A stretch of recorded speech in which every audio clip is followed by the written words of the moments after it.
Ladies and gentlemen, good evening and welcome to Canal Algérie's Midnight 30 Bulletin. To the headlines.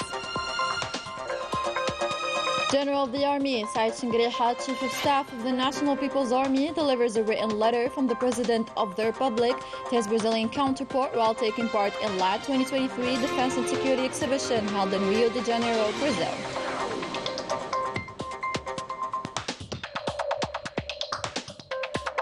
The rehabilitation of the old landfill of Wet Samar, an operation that made it possible to clean up the space and produce biogas-based energies by exploiting waste infiltration.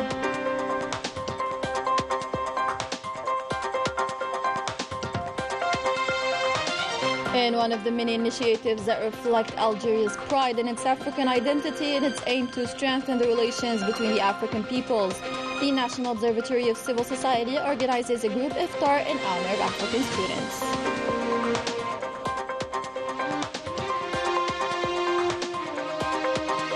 Lastly, we discover more on the stunning Algerian traditional dress from the east of the country in the process of classification in UNESCO's Intangible Cultural Heritage of Humanity, namely the Gandora.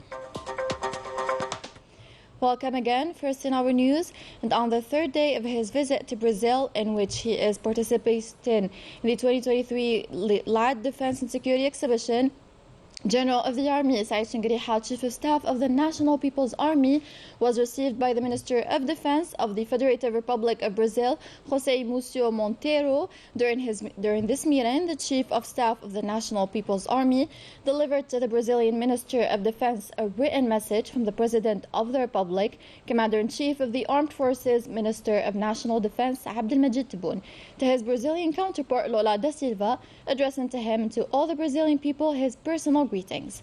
The Chief of Staff of the National People's Army stressed that the President of the Republic pays special attention to the dynamic aimed at upgrading Algerian-Brazilian relations in all sectors, notably in the field of military cooperation, further stressing that his attendance to the LAD 2023 is evidence of the keenness of the High Command of the National People's Army to develop its military cooperation with one of the BRICS countries, namely Brazil, in order to establish a clear and pragmatic exchange regarding the establishment of a promising and fruitful military cooperation between both countries. On Tuesday, and during the second day of his visit to Brazil, the General of the Army, Saïd Chinguiriha, Chief of Staff of the National People's Army, took part in the opening ceremony of the 13th edition of the LAD 2023 Defense and Security Exhibition held in Rio de Janeiro. Manal Amari will tell us more. On the second day of his visit to Brazil, the General of the Army, Saïd Chinguiriha, Chief of Staff of the National People's Army, took part in the opening ceremony of the 13th edition of the Defense and Security Exhibition, held in Rio de Janeiro, in the Federative Republic of Brazil. This exhibition is the largest event of its kind in Latin America, in the field of military industries and defense systems. More than 80 countries and 304 companies and enterprises of the arms sector are taking part in this edition.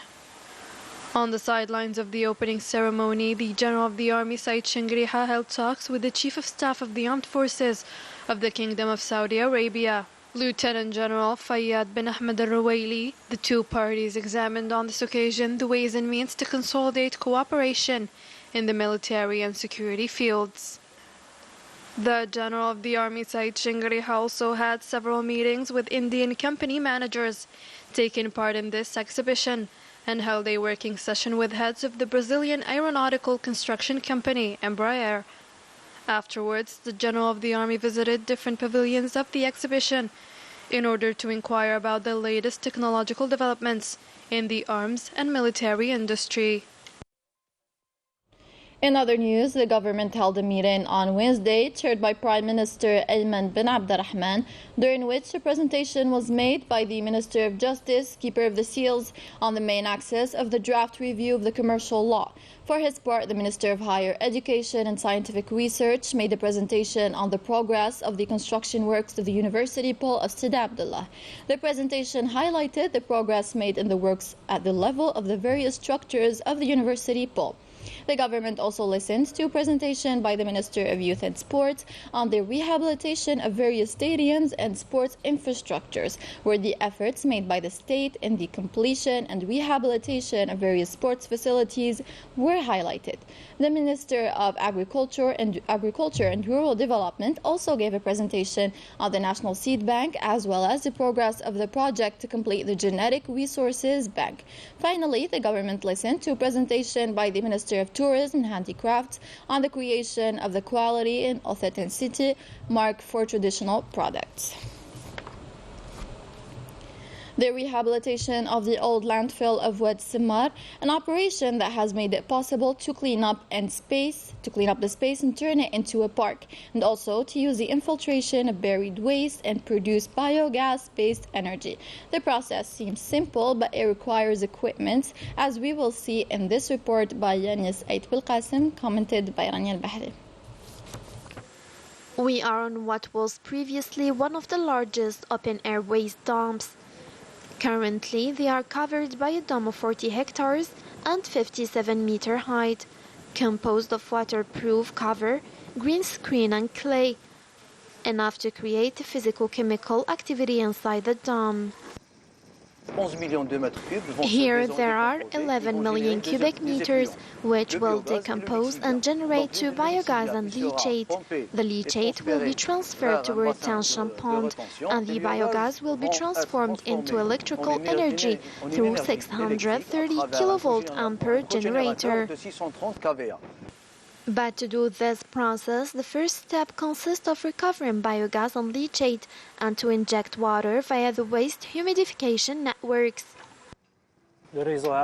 This network is used to inject water at the waste level to cause the production of biogas from the degradation of the organic matter that exists in the waste, to have the electricity that can ensure the supply of the site. And to allow this energy production, the capture wells are equipped with a pneumatic pump which absorbs the waste and the gas emitted towards the existing treatment facilities on the site. The risk here is controlled and recoverable. Instead of the gas being in the open air, it is absorbed to recover and produce electricity for the site. The role of this installation is to follow everything that flows from this former landfill and to check the deposits of gas in order to exploit them to recover energy. This equipment will be managed by technicians. The capacity of this installation is 720 cubic meters per day. The capacity of the biogas station is 1,700 cubic meters per hour, and the generator is 630,000 kilovolt ampere per hour. This environment-friendly project is initiated by the Supervising Ministry. The establishment of management of technical landfill centers of Algiers province plans to create a cartography of the site to be able to identify the potential of this deposit and determine the activity of each well and the best management of this green zone, which will be open to the public. The National Observatory of Civil Society took the initiative on Tuesday to organize group iftar in honor of African students in Algeria who hail from 37 African countries. The initiative sends a clear message of love, closeness, and friendship among African peoples. As part of the fight against terrorism and securing national borders, combined detachments of the National People's Army arrested 8 elements supporting terrorist groups in separate operations across the national territory. As part of the fight against organized crime and in continuity with sustained efforts to counter the scourge of drug trafficking in our country, combined detachments of the National People's Army have arrested in coordination with the various security services during operations carried out throughout the military regions 21 drug traffickers and thwarted attempts to introduce large quantities of drugs from the borders with Morocco amounting to 4 quintals and 62 kilograms of processed keef, and seized more than 100,000 psychotropic tablets. And in Tamnaras, Burj Beji Mukhtar, and Tindouf, detachments of the National People's Army intercepted 216 individuals and seized 18 vehicles, 102 generators, 36 jackhammers, as well as quantities of explosives, detonation tools, and equipment used in illegal gold panning operations, while 31 other individuals were arrested and 2 hunting rifles, in addition to quantities of foodstuffs intended for smuggling and speculation amounting to 37 tons, and 13.6 quintals of tobacco were seized in separate operations throughout the national territory. Similarly, the border guards, in coordination with the services of the National Gendarmerie and Customs, thwarted attempts to smuggle large quantities of fuel amounting to 16,514 liters in Suqaras, Tarif, Tibissa, Tamnaras, and Burj Beji Mukhtar. On the other hand, the Coast Guard thwarted on our national coast attempts at illegal immigration and rescued 159 individuals aboard homemade boats, while 456 illegal immigrants of different nationalities were arrested throughout the national territory.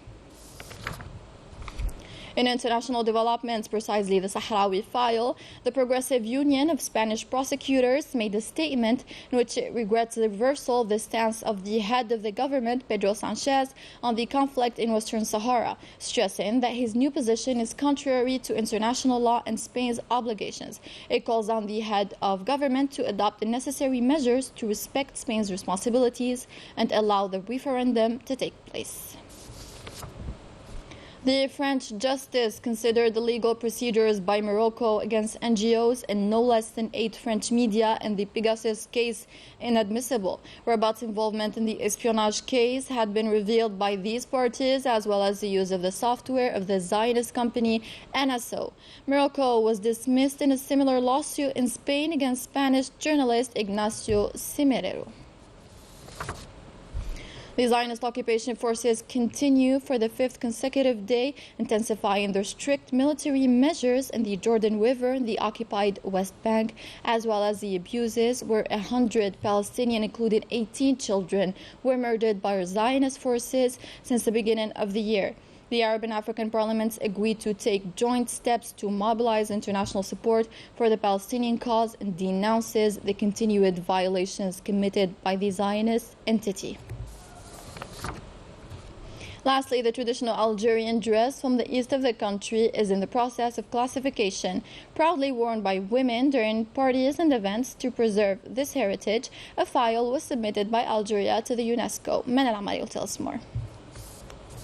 The traditional Algerian dress of the Great East of Algeria is in the process of being included in the representative list of the UNESCO's Intangible Cultural Heritage of Humanity. Algeria proposed it for classification by the UNESCO to be under study first by the different bodies, committees and experts. We put forward the traditional women's dress of the Great Algerian East, namely the Gandora, the Milhfa and their jewellery. It is the quintessential traditional dress here in Constantine. It is available in different designs and has many names, such as Gandorat al-Majboud, Gandorat al-Fitla, or even a Shamsa. At the end of last month, a file was submitted at the level of the UNESCO in view of the classification of this intangible heritage, and we will make sure that other traditional clothes will also be classified. This traditional dress is made out of thick velvet, usually sleeveless, and is worn with a long-sleeved lace or tulle shirt. It is decorated with golden embroidery representing the local cultural heritage and made from various techniques, namely laid or pulled thread. University researchers, experts, craftsmen, as well as fashion designers and civil associations, in coordination with the National Prehistoric Ages Research Center, have been working for months on this file that has been prepared since May 2022. That was all for tonight's bulletin. Thank you so much for watching. Good night.